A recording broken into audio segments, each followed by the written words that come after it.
सीता लखन सहित रघुराई, गाँव निकट जब निकसहि जाई। सुन सब बाल वृद्ध नर नारी, चले तुरति ग्रह काजु बिसारी। राम लखन सिय रूप निहारी, पाए नयन फलु होय सुखारी। पाए नयन फल होय सुखारी, सजलि बिलोचन पुलक शरीरा। सब भय मगन देखि दूबीरा, सजल बिलोचन पुलक शरीरा। सब भय मगन देखि दूबीरा।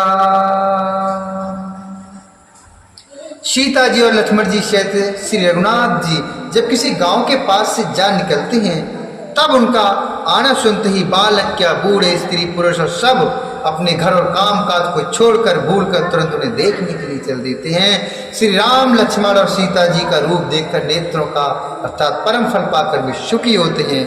दोनों भाइयों को देखकर सब प्रेम में आनंद मग्न हो जाते हैं। उनके नेत्रों में जल भर आया और शरीर पुलकित हो गई। बरनि न जाई दशा तिन केरी, लह जनु रंकन शुरु मन ढेरी। एकन एक बोल शिख देहि, लोचन लाहो लेह छन एहि। राम देख एक अनुरागे, चितवत चले जाय संगे लागे।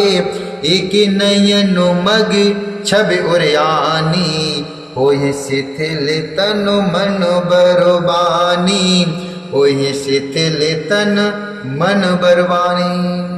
उनका दर्शन, उनकी दशा का वर्णन नहीं की जाती। मानो दरिद्रों ने चिंतामणि की ढेरी पाली हो। वे एक एक को पुकार कर सीख देते हैं कि इसी क्षण नेत्रों का लाभ ले लो।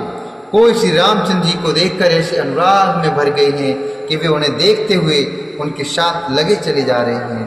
कोई नेत्र मार्ग से उनकी छवि को हृदय में लाकर शरीर मन और श्रेष्ठ वाणी से शिथिल हो जाते हैं, अर्थात उनके शरीर मन और वाणी को वाणी का व्यवहार बंद हो जाता है। एक देखो बट छाह भले, एक देखो बट छाह भले। दास मृदुल तृण पातो, कहीं गवाये छिनो को श्रमो। गवनव अबही के प्रातो, कहीं गवाये छिनो को श्रमो। गवनव अबही के प्रातो। कोई बड़की सुंदर छाया देखकर वहां नरम घास और पत्ते बिछाकर कहते हैं कि क्षण भर यहाँ बैठकर थकावट मिटा लीजिए, फिर चाहे अभी चले जाइएगा, चाहे सवेरे। एक ही कलश भरु आने पानी, अंचयनाथ कहे मृदुबानी।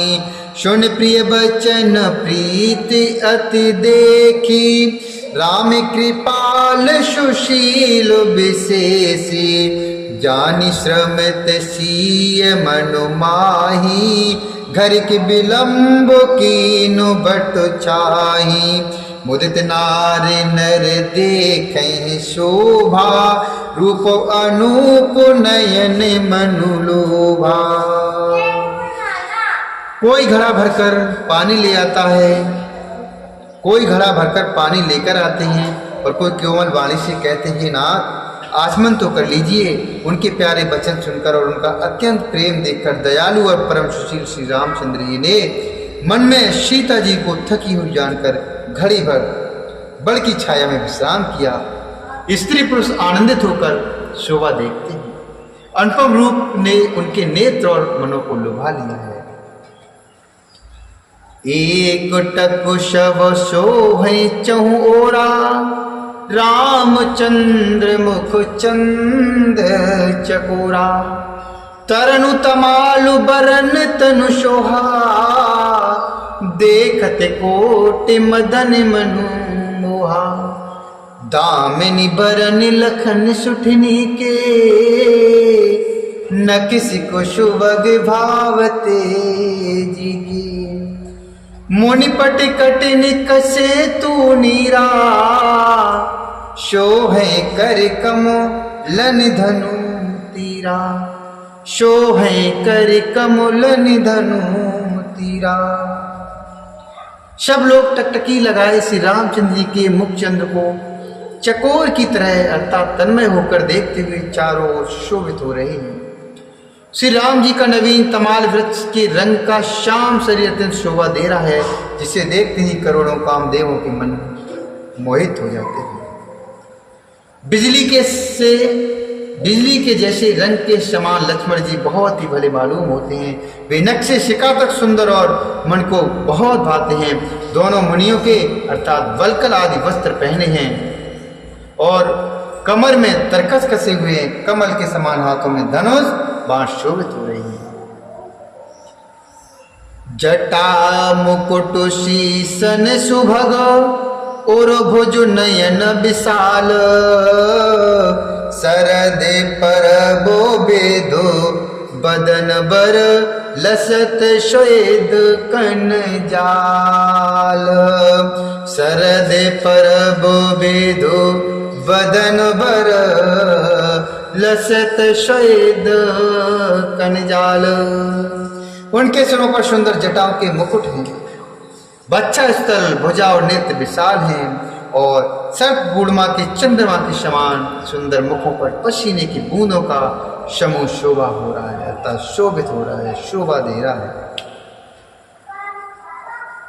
बरनी न जाई मनोहर